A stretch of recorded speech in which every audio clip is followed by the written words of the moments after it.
Oke, Abang setuju dengan usulan kamu yang ingin kalau kamu itu bikin channel YouTube atau membuat kegiatan seperti Abang dan Kakak, tapi ada syaratnya. Jati dengan sengaja menggantung ucapannya. Apa syaratnya Abang? Ucap Nara dengan wajah yang berseri bahagia. Karena akhirnya abangnya menyetujui apa kemauannya. Kamu harus tetap belajar yang pintar. Jangan sampai ada celah untuk Tommy menghina kita. Kamu harus buktikan kalau kamu tetap baik-baik aja, kalau bisa kamu tetap jauh lebih bahagia dan pintar ketika ikut dengan abang. Jangan sampai kamu jadi orang yang bodoh, dan Tommy pasti akan mengejek abang suka-suka merek. Jati kalau sedang bicara serius memang benar-benar ngena. Buktinya kali ini Nara benar-benar sadar bagaimana Jati berjuang hanya untuk dilihat oleh papahnya. Oke abang, Nara akan buktikan kalau Nara memang akan jadi adik yang pintar, manis dan tidak akan mengecewakan abang. Mungkin terkesan lebay, tetapi setelah kenal dengan keluarga kakak iparnya Nara pun semakin ingin menjadi orang yang memiliki prestasi dan minim sensasi. Ya udah tapi kamu mau bikin konten apa? Kembali Jati menanyakan apa keahlian adiknya. Kembali juga Nara pun bingung dengan apa kemampuan dirinya. Yah, jangankan Jati, Nara sendiri bingung apa yang jadi kelebihannya, selain marah, manja dan berisik seperti yang Jati sering katakan. Nah kan dia sendiri bingung. Apalagi yang lain. Deva pun langsung nyeletuk, tapi memang benar ucapan Deva. Apaan sih? Emang kamu tahu apa yang jadi kelebihan kamu? Tanya Nara pada Deva yang dinilainya ngeselin. Pokoknya sama banget dengan kelakuan Jati. Taulah, Deva mah jago main bola, main layangan pinter juga, masak juga bisa. Salah sendiri Nara tanya kelebihan Deva, jelas dia beberkan kelebihannya. Sombong, main bola, main layangan itu bukan kelebihan. Nara juga kalau main itu pintarlah, sahut Nara. Udah jangan berantem terus gimana kalau kalian buat satu tim untuk bikin konten jangan Nara aja kurang menarik kalau Nara aja kalau bertiga kan lebih menarik. Kara memberikan usul, apalagi melihat mereka yang meskipun baru kenal, tapi sudah saling mendukung. Bertiga, Deva, Diki, dan Nara maksudnya Teh. Tanya Diki yang kaget karena dia diikut sertakan dalam urusan bikin YouTube. Iya, kalau terkenal kan bertiga makin seru. Kara mah mendukung aja apa kegiatan adik-adiknya dan siapa tahu memang rezeki mereka dengan cara ini. Terus untuk kontennya apa Teh? Tanya Diki, gimana kalau kita bikin kegiatan sehari-hari? Nara langsung menyahutinya dengan percaya diri. Hahaha, Jati pun langsung tertawa dengan renyah. Nara lu siapa? Aris. Kalau artis membuat konten kegiatan sehari-hari dan jelas ada yang nonton ya kalau kamu yang buat yang nonton 1-2 orang dan itu pun hanya orang-orang terdekat kalian juga. Ditambah mereka karena kasihan dengan kamu. Jati terlalu senang melihat Nara kesal. Ya terus Nara harus buat apa? Kan kita tidak tahu akan buat konten apa. Kembali bibir gadis kecil itu pun maju hingga hampir menyerupai bibir bebek. Diki dan Deva ada ide. Yang menurut kalian enak dan banyak peminat terutama anak muda. Kara kembali meminta masukan dari adik-adiknya. Deva dan Diki pun nampak berpikir dengan sangat serius. Gimana kalau nari Teh? Deva idenya sok banget. Emang kamu bisa nari? Tanya Nara kaget dengan ucapan Deva. Enggak juga sih. Iseng aja siapa jadi pintar nari nantinya. Kembali ruangan makan terasa riuh dengan tawa keluarga besar mereka. Gimana kalau bagi-bagi rumus? Diki kali ini yang membagikan ide gilanya. Dibagi-bagi rumus, naik kelas aja nilainya pas-pasan, seloroh Deva. Kembali tawa saling bersahut. Pagi ini pun mereka tampak berpikir keras dengan apa yang akan mereka lakukan, terutama dengan kegiatan channel YouTube yang akan mereka buat. Hingga tercetuslah ide-ide masak makanan dan makan-makan, dengan chefnya Diki dan Deva dan tentu Nara sebagai pelengkapnya. Kalau Nara yang masak jangan dibayangkan pasti akan gosong. Tentu gaya masak Nara, Diki dan Deva bukan yang serius banget, tapi lebih ke menghibur. Dan untuk dapurnya pun mereka lebih memilih dapur yang tradisional. Sedangkan Kara lebih ke modern, dan tempat konten mereka jelas berbeda. Membuat ruangan sendiri seolah mereka tidak kenal. Untuk tim edit jelas Jati yang mengerjakannya. Untuk sementara waktu Jati sendiri hanya dibantu Diki, dan mungkin kalau semuanya berhasil mereka akan buat tim yang jauh lebih serius. Saat ini Jati memang tengah berjuang dari nol, bahkan untuk kendaraan Jati memilih kendaraan Matic. Untuk belanja ke pasar dan segala macam. Lagi-lagi demi menghemat perekonomian keluarga.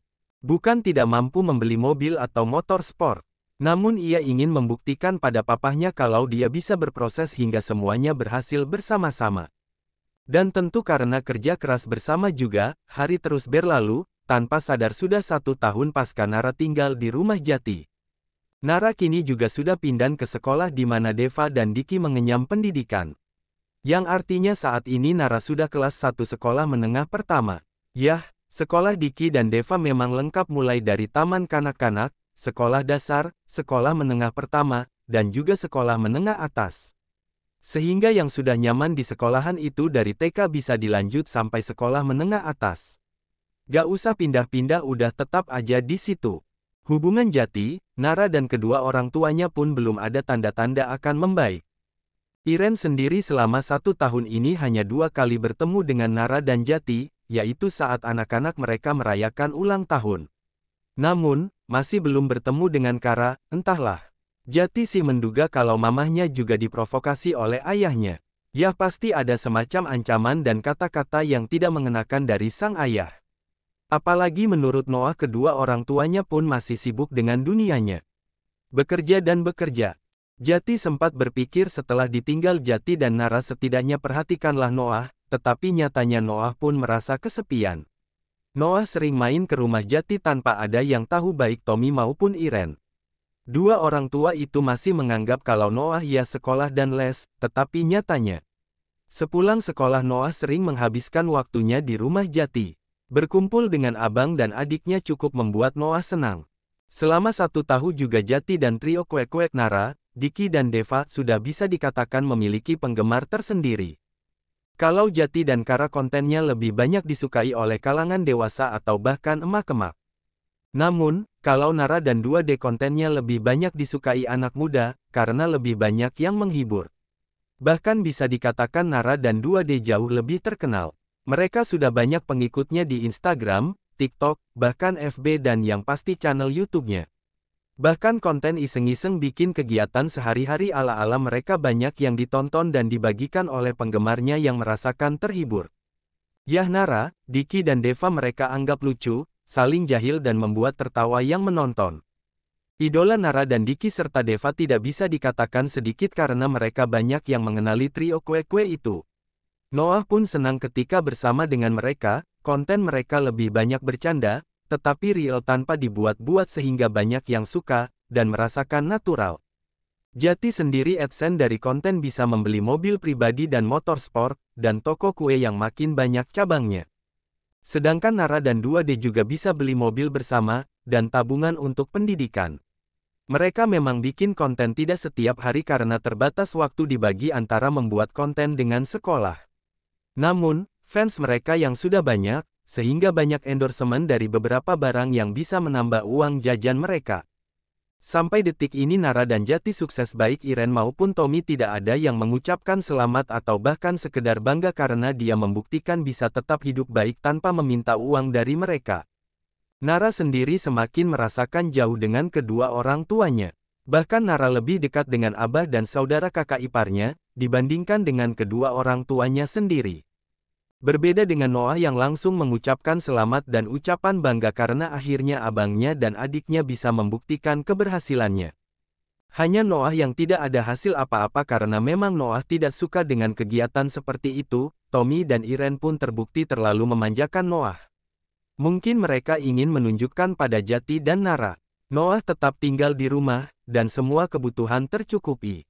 Tidak seperti mereka yang hidup pas-pasan tinggal di rumah sempit. Bahkan untuk ulang tahun, Noah mendapatkan kado mobil dari papahnya. Motor sport Jati pun diambil alih Noah.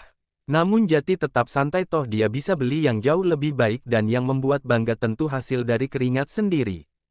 Tommy bahkan dengan terang-terangan mengunggah acara ulang tahun Noah dan kadonya. Lagi-lagi mungkin ingin menunjukkan kalau dia bisa memberikan apapun yang anaknya mau selagi anaknya tidak membangkang.